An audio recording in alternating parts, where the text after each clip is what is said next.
वर्षातून कमीत कमी 2 वेळा तरी आपल्या राहत्या घरामध्ये, राहत्या वास्तूमध्ये आपल्या कुलस्वामिनीचा कुळाचार करायला हवा.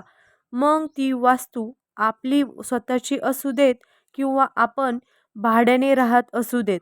जगाच्या पाठीवर आपण जिथे कुठे राहतो तिथे आपल्या राहत्या वास्तूमध्ये आपल्या कुलस्वामिनीचा कुळाचार आपल्याला करायचाच आहे. बऱ्याच वेळेला बघा, जेव्हा आपलं लग्न होतं ना, तेव्हा आपण खूप जोशमध्ये असतो. माझं सगळं चांगलं आहे, माझा नवरा माझं सगळं ऐकतोय, नवऱ्यालाचा पगार चांगला आहे, आमचं स्वतःचं घर आहे किंवा रेंटवर जरी तुम्ही राहणार असाल तर गावाकडे माझं सगळं चांगलं आहे, घरची माणसं सगळी चांगली आहेत. थोडे दिवस सगळं व्यवस्थित वाटतं, पण काही दिवसांनी एकतर नवरा बायकोचे भांडणं होतात किंवा घरातल्यांशी जमत नाही. संतान प्राप्तीसाठी प्रॉब्लेम येतात. बऱ्याच वेळेला गर्भधारणा होत नाही. तुमच्या संसारामध्ये अजून काही तुम्हाला समस्या असतील तर आपल्या कुलस्वामिनीला शरण जा. तुम्हाला कोणताच उपाय आणि इतर कोणतीच सेवा करायची गरज नाही. जर आपल्यावर राहत्या वास्तूमध्ये वर्षातून 2 वेळा आपण जर आपल्या कुलदेवीचा कुळाचार केला आणि वर्षातून 1 वेळा कुलदेवीच्या मूळपीठावर जाऊन तिचा मानसन्मान केला तर जगाच्या पाठीवर जे काही तुम्हाला हवं आहे, तुमची कुलस्वामिनी तुम्हाला ते सगळं काही देईल. एक वेळ अशी येईल की तुम्हाला घेण्यासाठी तुमची ओंजळ कमी पडेल, एवढं भरभरून तुमची कुलस्वामिनी तुम्हाला देईल. तर आपल्या कुलस्वामिनीचा कुळाचार करण्यासाठी, तिचा मानसन्मान करण्यासाठी नवरात्री हा सण अतिशय उत्तम आहे. तसं तर वर्षभरामध्ये 4 नवरात्री असतात. 2 गुप्त नवरात्री असतात, एक शारदीय नवरात्री असते आणि दुसरी चैत्र नवरात्री असते. तर चैत्र नवरात्री आणि शारदीय नवरात्रीमध्ये आपल्या घरात आपण कुलस्वामिनीचा कुळाचार करायलाच हवा. नवरात्रीच्या 9 दिवसामध्ये जितकी जास्त शक्य होईल तितकी आपण आपल्या कुलस्वामिनीची सेवा करायला हवी.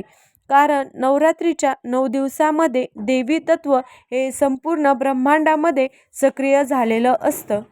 आणि विशेष म्हणजे नवरात्रीच्या 9 दिवसात आपल्या कुलदेवीचा आपल्या घरात सूक्ष्म रूपामध्ये वास असतो. त्यामुळे बघा, म्हटलं जातं, आपल्या घरातील मोठी मंडळी सांगतात किंवा तुम्ही कधी कोणाच्या तरी तोंडून ऐकलं असेल की नवरात्रीच्या 9 दिवसामध्ये आपल्या कुलदेवीच्या मूळपीठावर आपण तिच्या दर्शनासाठी जाऊ नये. आपल्या घराला कुलूप लावून, कारण की साक्षात कुलस्वामिनी आपल्या घरात आलेली आहे. सूक्ष्म रूपात आपल्या घरात तिचा वास आहे आणि तिला आपल्या घरात बंद करून आपण मूळपीठावर तिचे दर्शन घ्यायला जातोय, तर असं करायचं नसतं. नवरात्र सोडून कधीही तुम्ही कुलस्वामिनीच्या मूळपीठावर जाऊन तिचा मानसन्मान करू शकता. नमस्कार सर्वांना. आजच्या ह्या व्हिडिओमध्ये मी तुमच्यासोबत चैत्र नवरात्री यंदा 2026 मध्ये कधीपासून सुरू होत आहे, घटस्थापनेचा शुभ मुहूर्त काय आहे, नवरात्रीच्या 9 दिवसांचे कुलस्वामिनीचे उपवास कसे करावे, यापूर्वी जर तुम्ही उपवास कधी केलेले नसतील तर त्याची सुरुवात कशी करावी, नवरात्रीच्या 9 दिवसामध्ये सेवा काय करायच्या आहेत, चैत्र नवरात्रीमध्ये तुमच्याकडे घटस्थापना केली जात नसेल तर मग अखंड दिवा कसा प्रज्वलित करायचा, किंवा तुम्हाला जर कुलदेवीच्या कलशाची स्थापना आपल्या देवघरात करायची असेल तर ती कशी करावी, अशी अजून बरीच माहिती या व्हिडिओमध्ये मी तुमच्यासोबत शेअर करणार आहे.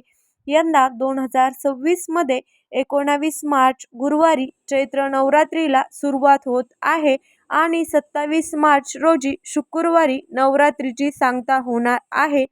चैत्र नवरात्र हा दुर्गेच्या 9 रूपाची पूजा आणि वाईटावर चांगल्याचा विजय साजरा करणारा सण आहे. ह्या चैत्र नवरात्रीमध्ये माता दुर्गेच्या 9 रूपाची पूजा केली जाते. नवरात्रीचे 9 दिवस देवीला किंवा घटाला वेगवेगळ्या माळी चढवल्या जातात. नवरात्रीच्या 9 दिवसात रोज वेगवेगळे नैवेद्य दाखवले जातात. नवरात्रीच्या पहिल्या दिवशी घटस्थापना करून देवी दुर्गेच्या शैलपुत्री स्वरूपाची पूजा केली जाते. दुसऱ्या दिवशी म्हणजेच दुसऱ्या माळेला देवी दुर्गेच्या ब्रह्मचारिणी रूपाची पूजा केली जाते. तिसऱ्या दिवशीच म्हणजेच तिसऱ्या माळेला देवी दुर्गेच्या चंद्रघटा स्वरूपाची पूजा केली जाते. चौथ्या दिवशी देवी दुर्गेच्या कुष्मांडा स्वरूपाची पूजा केली जाते. पाचव्या दिवशी पाचव्या माळेला देवी दुर्गेच्या स्कंदमाता स्वरूपाचे पूजन केले जाते.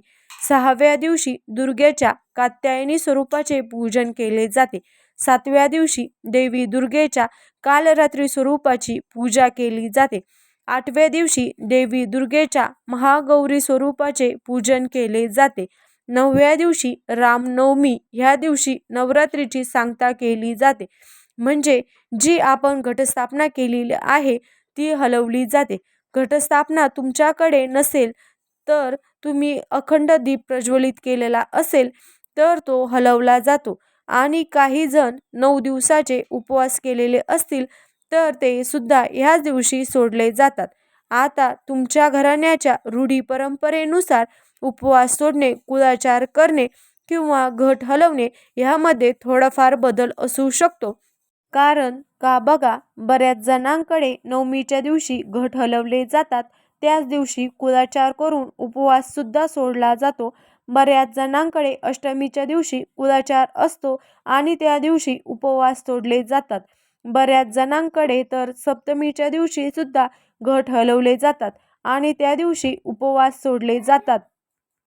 तर तुमच्या घराच्या ज्या रूढी परंपरा आहेत तर त्यानुसार त्याच दिवशी तुम्हाला घट हलवायचे आहेत किंवा तुम्ही अखंड दीप प्रज्वलित केलेला असेल तर तो हलवायचा आहे आणि उपवास पकडला असेल तर तुम्हाला तुमच्या घराण्याच्या रूढी परंपरेनुसार त्याच माळेला त्याच दिवशी तुम्हाला उपवाससुद्धा सोडायचा आहे. तुमच्याकडे जर चैत्र नवरात्रीमध्ये घटस्थापना केली जात असेल किंवा घटस्थापना केली जात नाही पण तुम्हाला अखंडित दीप प्रज्वलित करायचा आहे तर त्याचा शुभ मुहूर्त हा 19 मार्च रोजी पहाटे 6:53 ते सकाळी 7:43 असणार आहे. म्हणजे एकूण 51 मिनिटे आपल्याला घटस्थापना करण्याचा किंवा अखंड दीप प्रज्वलित करण्यासाठी वेळ मिळणार आहे. किंवा ह्या वेळेमध्ये जर तुम्हाला घाई गडबडीत अखंड दीप प्रज्वलित करणं शक्य झालं नाही, घटस्थापना करणे झाले नाही तर दुसरा अभिजात मुहूर्त सुद्धा आहे. तर तो दुपारी 12:05 ते दुपारी 12:53 असणार आहे. ह्या वेळेस सुद्धा तुम्ही घटस्थापना किंवा अखंड दीप प्रज्वलित करू शकता. आणि काही कारणाने ह्या दोन्ही मुहूर्तामध्ये जर तुम्हाला घटस्थापना करणं शक्य झालं नाही, अखंड दीप प्रज्वलित करणं शक्य झालं नाही तर दिवसभरामध्ये तुमच्या वेळेनुसार कधीही सूर्यास्त होण्याच्या अगोदर तुम्ही घटस्थापना करू शकता आणि अखंड दीपसुद्धा प्रज्वलित करू शकता. पण बऱ्याच जणांचा असंही म्हणणं असतं की आम्हाला मुहूर्तामध्येच करायचं आहे. मग त्यामुळे हे 2 मुहूर्त मी तुमच्यासोबत शेअर केलेले आहेत. तुमची कुलदेवी कोणतीही असू द्या, ह्या नवरात्रीमध्ये 9 दिवसामध्ये कुलस्वामिनीची सर्वात प्रभावी सेवा मानली जाते ती म्हणजे दुर्गा सप्तशतीचा पाठ. ह्या 9 दिवसात तुम्ही दुर्गा सप्तशतीचा एक पाठ करू शकता किंवा नवरात्रीच्या 9 दिवसामध्ये जर आपण दुर्गा सप्तशतीचे 14 पाठ केले तर 9 चंडी केल्याचे पुण्यफळ आपल्याला मिळत असतं. त्यामुळे सुद्धा तुम्ही 14 पाठ सुद्धा करू शकता. दुर्गा सप्तमीचा पाठ करणं शक्य नसेल तर तुम्ही नवरात्रीच्या 9 दिवसामध्ये सिद्ध कुंजिका स्तोत्राचं सुद्धा पठण करू शकता किंवा ह्या 9 दिवसामध्ये जेवढा जास्त तुम्हाला शक्य होईल तितका जास्त तुमच्या कुलदेवीचा जो कोणता मंत्र असेल त्याचा जप तुम्ही करू शकता. किंवा पहिल्याच दिवशी तुम्ही ठरवू शकता की 9 दिवसामध्ये रोज 11 माळी मी आपल्या कुलदेवीच्या मंत्राचा जप करेन. त्याप्रमाणे तुम्ही सेवा करू शकता किंवा तुमच्या कुलदेवीच्या टाकावर, फोटोवर, मूर्तीवर रोज तुम्ही कुंकुमार्चन करू शकता किंवा महालक्ष्मी अष्टकमसुद्धा नवरात्रीच्या 9 दिवसात रोज 11 वेळा किंवा 16 वेळा तुम्ही पठण करू शकता. नवरात्रीच्या 9 दिवसाचा उपवास करण्याच्या पद्धतीसुद्धा प्रत्येक घराण्याच्या रूढी परंपरेनुसार वेगवेगळ्या असू शकतात. तसं तर बघा, नॉर्मल 3 पद्धतीनुसार नवरात्रीचे उपवास केले जातात. सगळ्यात पहिली पद्धत म्हणजे उठता बसता उपवास. आता उठता बसता उपवास करण्याच्या सुद्धा 2 पद्धती आहेत. पहिल्या पद्धतीनुसार बरेच जण उठता बसता म्हणजे काय, ज्या दिवशी घटस्थापना केली जाते त्या दिवशी उपवास धरतात आणि महाअष्टमीच्या दिवशी उपवास धरतात. हा झाला उठता बसता. पण आमच्याकडे सांगायचं झालं तर बसता उठता उपवास म्हणजे काय, पहिल्या दिवशी घटस्थापनेच्या दिवशी उपवास करायचा, दुसऱ्या मायेला जेवण करायचं, तिसऱ्या मायेला उपवास करायचा, चौथ्या मायेला जेवण करायचं, 5व्या मायेला उपवास करायचा, 6व्या मायेला जेवण करायचं. तर ज्याप्रमाणे बसता उठता उपवास आमच्याकडे केल्या जातात, दुसऱ्या पद्धतीनुसार घटस्थापनेपासून ते कुळाचारापर्यंत 9 दिवस फक्त फराळाचे पदार्थ खाऊन उपवास केला जातो, अन्न खाल्ले जात नाही. आणि तिसऱ्या पद्धतीनुसार फक्त फळं खाल्ली जातात.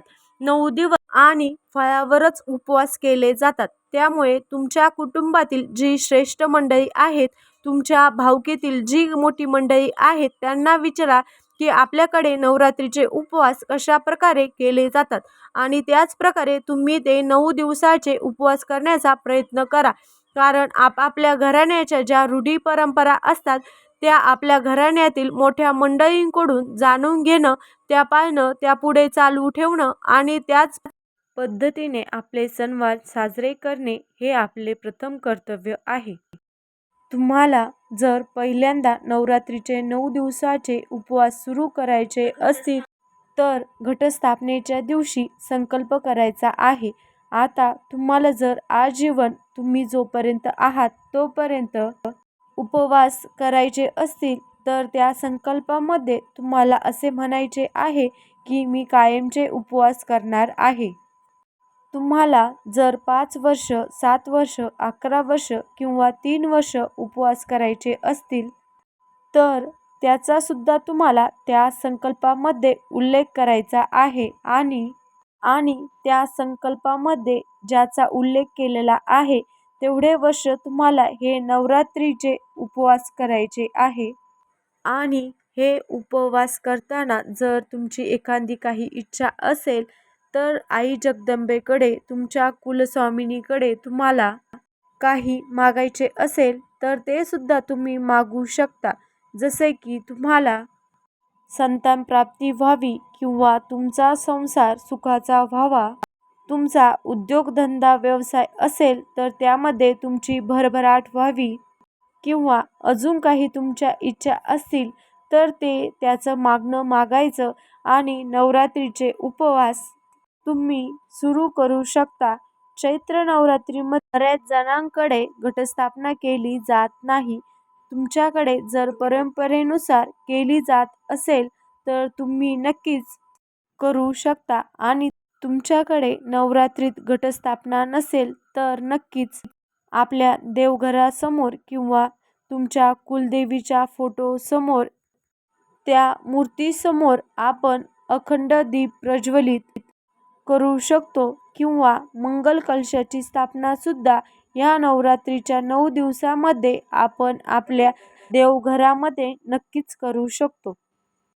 आय होप चैत्र नवरात्रीबद्दल तुम्हाला संपूर्ण माहिती मिळाली असेल. पण तरीसुद्धा अजून काही प्रश्न असतील तर खाली कमेंट बॉक्समध्ये नक्की विचारा. मी नक्कीच त्याचे उत्तर देण्याचा प्रयत्न करेल.